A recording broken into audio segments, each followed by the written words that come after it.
So when it comes to building muscle, my approach over the years has evolved a lot. And what I'd like to do in this video is share with you 6 rules that I personally use for building muscle, and not just for myself, but also with my clients.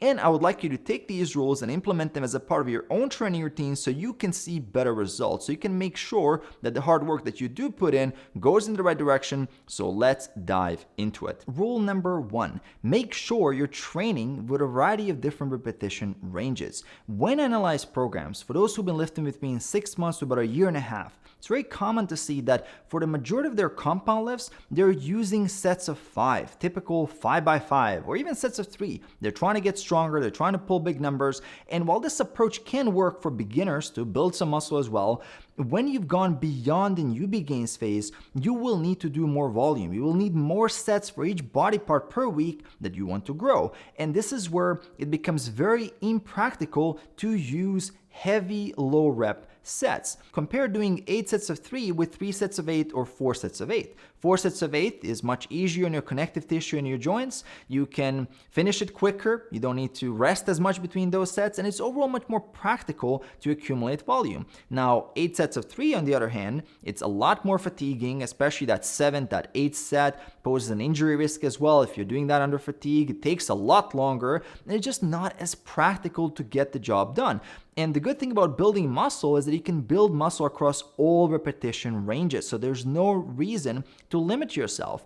I would recommend training between 6 and 20 reps, with the majority of your work being done between 8 and 15. Now, is there value in doing strength-focused phases? Absolutely. I personally do phases of 4 to 6 reps where I try to build as much strength as possible for my remaining deadlifts, typically for my squats. And then when I go back to higher rep training, I'm able to use heavier loads. So if you're someone a bit more advanced, you can consider this phasic approach. And if you're someone who's been hammering away at sets of 5, at sets of 3, you might have been limiting your growth because you're not doing enough volume. So you may want to consider shifting your training and doing more compound lifts for sets of 8, 4 sets of 10, 4 sets of 12, so you can accumulate more volume to see more muscle growth. And don't shy away from going even higher reps. If there's one thing I've learned in my journey, is that there is a value in exposing your body to different stimuli. So going up to 20, 25, getting a little bit of that metabolite training will not hurt, and it can only add to your progress over the long term. So combine all of this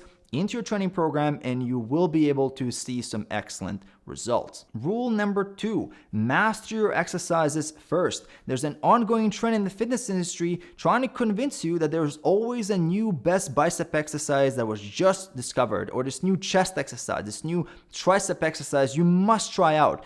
And this creates this FOMO effect where you feel like your workout is always lagging behind and you have to keep trying all these new amazing movements, which makes you a jack of all trades and a master of none. And your training efficiency goes down as a result. What I recommend is picking a couple of key lifts for each of your major body parts and committing to those lifts. For example, for your chest, you pick an incline press, a flat press, a calisthenic movement like, let's say, push-ups, and then you do a fly movement. So those 4 exercises, you pick them, you now commit to mastering them over several months. So you go deep into technique, how to do them properly, you get stronger with them, you track progress with them, and you really do it the right way. Before you move on to a new movement, you know that you've just nailed it with these exercises, that you've gotten as much as you possibly can out of them when it comes to building muscle. And so you want to focus on mastery. Don't get stuck at this shallow level and all this nonsense clickbait about some new thing coming out. Focus on true tested movements.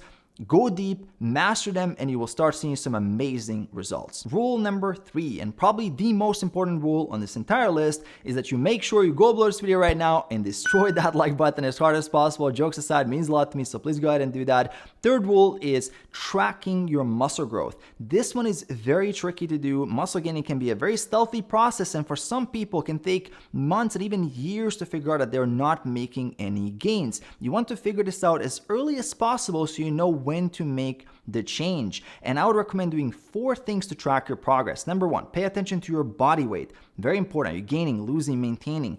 Tape measurements. Are you getting bigger? Number 3, strength progress. Are you getting stronger? More reps, more weight? What is going on in the gym? And number 4, your physique photos, doing this at least monthly so you can compare month to month and see, are there any changes? Once you have these 4 data points, you'll be able to establish whether what you're doing is actually working or is it not working. And of course, if you don't care about progress or goals, or if you're not as committed, don't need to do any of that. But if you're someone who's looking to maximize your growth, you want to make sure you're paying attention to these 4 things so you can see when to make the right changes, so you can start optimizing your routine for the absolute best progress. Rule number 4, extremes almost always come at a cost. When it comes to muscle building genetics, we all have those lagging body parts that we wish grew faster. It could be your arms, could be your shoulders, could be your chest, your back, your legs. And then when you discover this, after you've been doing this for a few years, there's this tendency to double down on that body part to bring it up. And I've seen people triple their shoulder volume, go from 10 sets per week to up to 30 sets per week. They split it across 3-4 sessions. They get it done. They start seeing some great progress in the short term, but then they hit a wall. Then they get that shoulder injury, and the shoulder is never the same. It ends up being their limit factor for their entire upper body training for decades afterwards. And that was that extreme decision that caused a problem. For me personally, I had a quad tendon issue after doing a squat everyday program. That's the only time on this journey in 10 years that I've been injured somewhat seriously. I had to take a break from lower body training for 2 weeks. I could barely walk to the gym. I still kept training my upper body, but since then, I've been having issues with my right knee, quad tendon because of this one extreme decision that I made. I learned my lesson. Now I'm playing the long game. As soon as I see any sign of an injury or of an overuse issue, some tendonitis here or there, I'm taking a step back. I'm recovering that. I'm trying to shift my workouts to a bit of a high rep training, a little bit lighter weight, changing the volume around just to make sure it doesn't turn into a big issue. Because injuries are the huge limit factors for most people's progress that I've seen over the years. And if you can avoid them, you can focus on consistency, and then time will do the work for you. So you want to work at this in a smart way, play the long game, and you're going to see some amazing progress. Rule number 5, lack of goals equals lack of progress.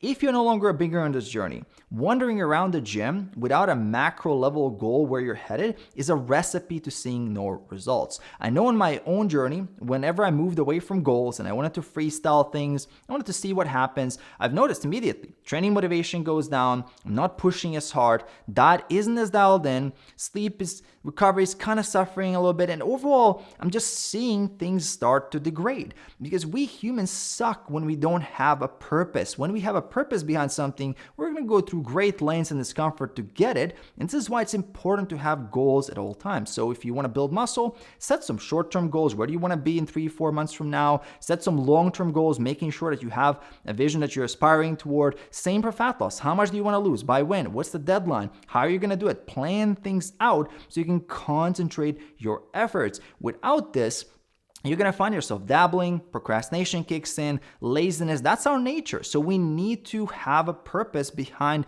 what we're doing. And if you're taking this seriously, you want to make sure you're planning things out, you're being deliberate at it, and then you're going to start seeing some amazing results. Now, rule number 6, and my personal favorite rule, is 1 rep is always better than 0 reps. And what I mean by this in practice is that even if I have only 20 minutes to complete my 1-hour workout because life happened, something came up, I will do everything in my power to maintain my workout schedule and make the most out of that 20 minutes. And I'm doing this knowing that those 20 minutes are not going to be the most growth stimulus. They're not going to be this PR workout most likely, but I'm doing it to practice getting outside of my comfort zone. I'm doing it to solidify the habit, to keep the momentum going, to create that bias toward consistency over perfection. Because I know if I say, oh, I'm going to do it tomorrow, and then I have an hour, well, something else might come up. So I'm taking every opportunity because opportunities are limited. I want to make the most out of it. And consistency over time is what matters the most. So I want to make sure that I cultivate that skill above every other skill so I can see the best results. And I highly recommend that you do the same. And also I do recommend to subscribe below, making sure to hit that bell icon as well to enable notifications. Details for coaching if you want to work with me are in the description below. Check those out as well. And I'll see you in my next video.